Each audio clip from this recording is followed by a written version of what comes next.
Baik, Assalamualaikum dan salam sejahtera. Saya Ihsan Dahlia dan ini Pantau Kerajaan Baharu. Tadi kita dapat saksikan sidang media Perdana Menteri Datuk Seri Anwar Ibrahim beberapa perkara disentuh terutamanya berkaitan dengan Perjanjian Malaysia 1963. Beberapa perkara penting yang dinyatakan adalah untuk menyegerakan beberapa projek dan juga pelaksanaan projek, dan akhir bulan ini Perdana Menteri akan bertemu dengan Premier Sarawak dan juga Ketua Menteri Sabah untuk memutuskan beberapa perkara terutamanya berkaitan dengan pelaksanaan lebih berkesan menerusi jawatan kuasa tindakan yang akan diketuai oleh Datuk Seri Fadilah Yusof, Timbalan Perdana Menteri. Dan seterusnya adalah menyegerakan peruntukan tambahan untuk Sabah dan Sarawak untuk projek terutamanya di Sabah dalam menyegerakan beberapa perkara. Itu adalah berkaitan dengan Perjanjian Malaysia 1963, dan seterusnya adalah berkaitan dengan COVID-19, langkah-langkah tambahan bagi menangani masalah yang mungkin berbangkit mengenai varian baharu iaitu COVID-19, dan katanya Kabinet memandang serius perkara ini dan jemaah menteri memutuskan tanpa ragu masalah kesihatan rakyat terus diutamakan dan tidak bertolak ansur ataupun kompromi dalam hal ini. Dan apa yang dinyatakan oleh Perdana Menteri, kemasukan rakyat asing akan dikawal dengan lebih ketat di pintu-pintu masuk utama, terutamanya di immigration, dan tidak menjurus kepada mana-mana negara. Ia merujuk kepada jumlah jangkitan di sesebuah negara, tidak tertumpu ataupun tidak merujuk kepada China semata-mata. Ia juga boleh jadi di Amerika Syarikat dan beberapa negara lain yang turut mencatatkan jumlah jangkitan yang tinggi. Dan apa yang dinyatakan oleh Perdana Menteri juga untuk menggalakkan terus pengambilan vaksin dan juga dos penggalak kedua, dan dinyatakan bahawa banyak vaksin yang dilupuskan kerana tamat tempoh dan sebab tidak dapat sambutan seperti dos pertama dan juga dos kedua. Pastinya ini antara perkara-perkara yang disebut oleh Perdana Menteri Datuk Seri Anwar Ibrahim dalam sidang medianya sebentar tadi. Apapun kita nak bercakap dan juga nak melihat kepada perkara-perkara lain, terutamanya apa yang dilakukan mengenai prestasi Kerajaan Baharu dalam Pantau Kerajaan Baharu hari ini. Jadi saya nak terus bersama dengan Profesor Fakulti Ekologi Manusia Universiti Putra Malaysia, Profesor Dr. Zaid Ahmad, yang kini berada dalam talian. Assalamualaikum, Prof. Waalaikumsalam warahmatullahi wabarakatuh. Ya, Boleh Prof. dengar saya? Ya. Prof, pertama sekali untuk kita melihat dan juga menilai apa yang dinyatakan menerusi sidang media sebentar tadi. Antara fokus utama adalah berkaitan dengan Perjanjian Malaysia 1963 ataupun MA 63, dan kemudian berkaitan dengan COVID-19. Menerusi kenyataan dan juga sidang media tadi, bagaimana fokus ini harus diberikan sekarang ini, terutamanya berkaitan dengan Sabah dan Sarawak dan seterusnya berkaitan dengan COVID-19, Prof. Ya, terima kasih San. Tengah hari ini kita dapat mengulas sedikit apa yang disampaikan oleh Yang Amat Berhormat Perdana Menteri. Sebenarnya apa yang disebut ini memang ditunggu-tunggu sebab dalam laporan mutakhir akhbar memang ataupun media memang disebutkan tentang mesyuarat kabinet kali ini akan membuat beberapa ketetapan atau keputusan berkaitan dengan Perjanjian Malaysia 63 ini. Dan kalau kita masih ingat lagi, ini komitmen yang telah pun dibuat oleh Timbalan Perdana Menteri Datuk Seri Fadilah ketika beliau dilantik sebagai Timbalan Perdana Menteri dulu, memberikan tempoh ataupun menyatakan komitmennya untuk menyelesaikan masalah dalam tempoh sebulan, lebih kurang 1 bulan. Jadi beliau nampaknya dapat melaksanakan tugasannya dengan baik dan dapat mengumumkan kepada rakyat pada hari ini tentang ketetapan-ketetapan yang boleh disegerakan, perkara-perkara yang tidak ada halangan untuk disegerakan. Jadi itu saya rasa tidak perlu tidak perlu ada isu yang berbangkit di sana. Cuma yang penting ialah bagaimana untuk melaksanakan dengan berkesan.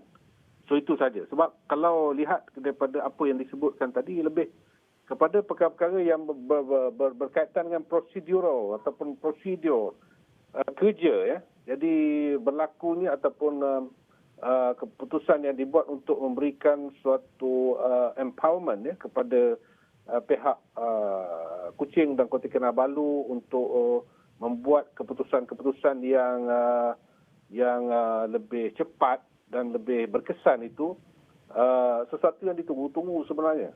Dan kalau kita lihat apa yang disebut oleh Perdana Menteri tadi, projek-projek yang bernilai bawah 50 juta itu, saya ingat dalam kalau kita tahu bahawa dalam konteks projek-projek prasarana ini di bawah 50 juta ini terlalu banyak projek yang dapat dilaksanakan yang bernilai bawah 50 juta ini yang tidak memerlukan suatu birokrasi yang panjang. Jadi dengan ini kita mengharapkan supaya keadaan akan berubah dan keluhan-keluhan yang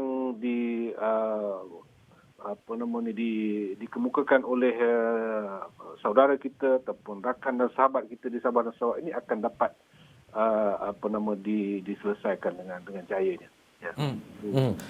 Prof, kita melihat kepada kerajaan baharu, kerajaan perpaduan untuk menyelesaikan isu-isu terutamanya perjanjian Malaysia 1963. Adakah Prof melihat kepada keadaan dan juga kerjasama sekarang ini apabila kita melihat timbalan Perdana Menteri juga daripada Sarawak, sokongan daripada Ketua Menteri Sabah juga bersama-sama dengan dalam kerajaan perpaduan hari ini, maka MA 63 ataupun perjanjian Malaysia 1963 ini menemukan satu perjalanan yang mudah untuk diselesaikan seperti sebelum-sebelum ini.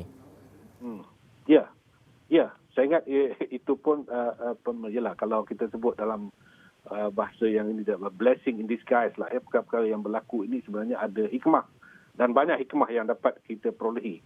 Dan kalau kita lihat proses pembentukan kerajaan yang kali ini pun berlaku dalam keadaan yang sangat luar biasa, yang kita tidak pernah jangkakan perkara seperti seumpama ini berlaku, dan yang diimpikan oleh rakyat Malaysia itu iaitu kestabilan politik ini nampaknya menjadi kenyataan pada kali ini apabila keabsahan kerajaan ataupun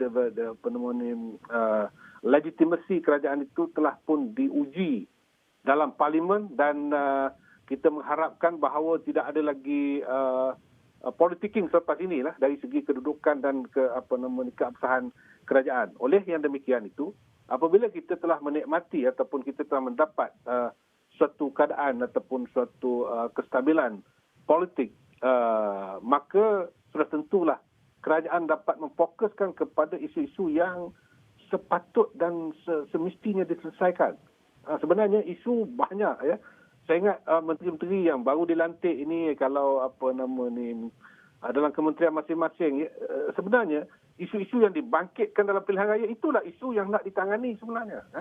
Jadi tidak perlu mengambil masa yang panjang untuk nak study dulu dan sebagainya. Tapi dari segi perkara-perkara yang dasar misalnya, hari ini masuk ke kementerian, misal kata beberapa hari kita dah boleh buat ataupun menteri dah boleh membuat suatu membuat pernyataan-pernyataan yang berbentuk dasar ya. Bagaimana kita harus memberi tumpuan atau memberi keutamaan kepada menyelesaikan masalah yang sedang kita hadapi dalam negara kita ini sesudah kita berdepan dengan kemelut yang begitu lama. Itu. Prof, kita bercakap berkaitan dengan tadbir urus yang baik, terutamanya apabila kita melihat kepada antara aspek-aspek utama berkaitan dengan kos sara hidup dan ekonomi.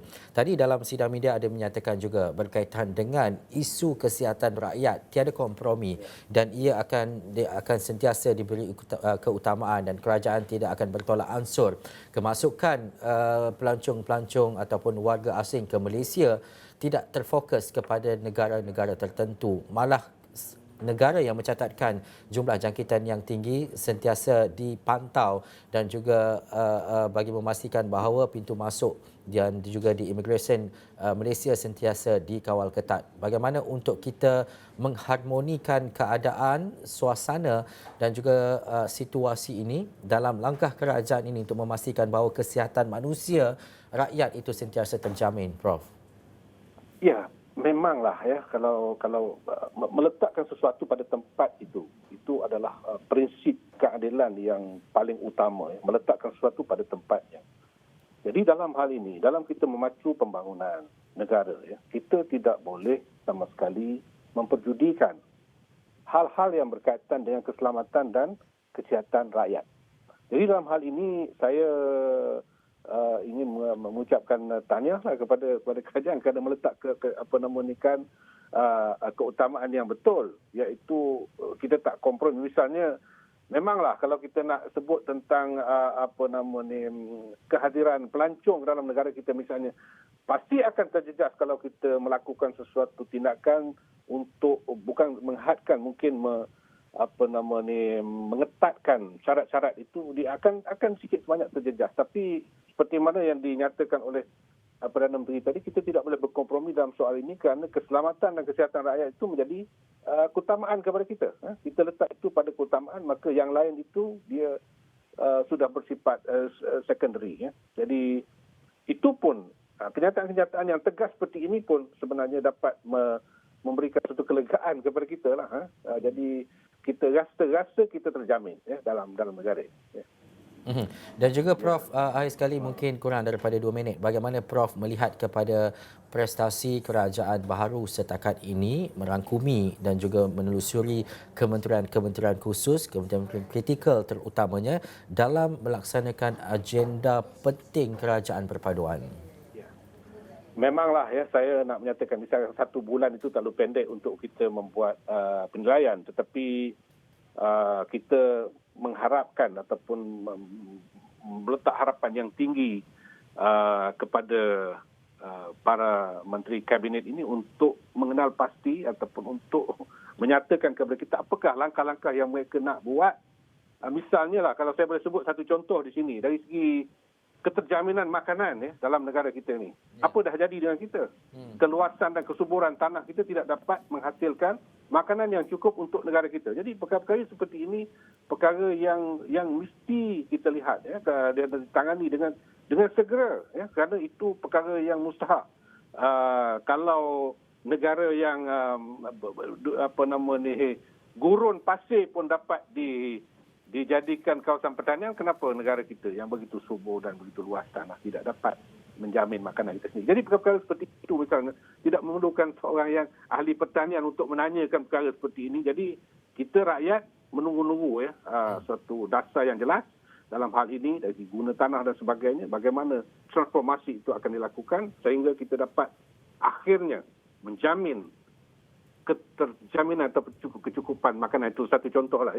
Yang lain-lain banyak lagi boleh kita bahaskan sebenarnya dalam itu baru satu contoh Prof. Nanti mungkin kita akan melihat kepada contoh-contoh lain, khususnya panjang lagi perjalanan, dan juga ini kita nak lihat terutamanya apabila kita bercakap hal-hal yang berkaitan dengan poket rakyat, isu rakyat, kebajikan rakyat, kesihatan dan sebagainya. Profesor Fakulti Ekologi Manusia UPM, Profesor Dr. Zaid Ahmad, terima kasih Prof. Nanti kita akan bersama lagi untuk kita melihat kepada perjalanan bagaimana untuk menjadikan Malaysia ini sebuah negara yang lebih baik. Sekian dulu Pantau Kerajaan Baharu. Saya Sanaya. Assalamualaikum. Jumpa lagi.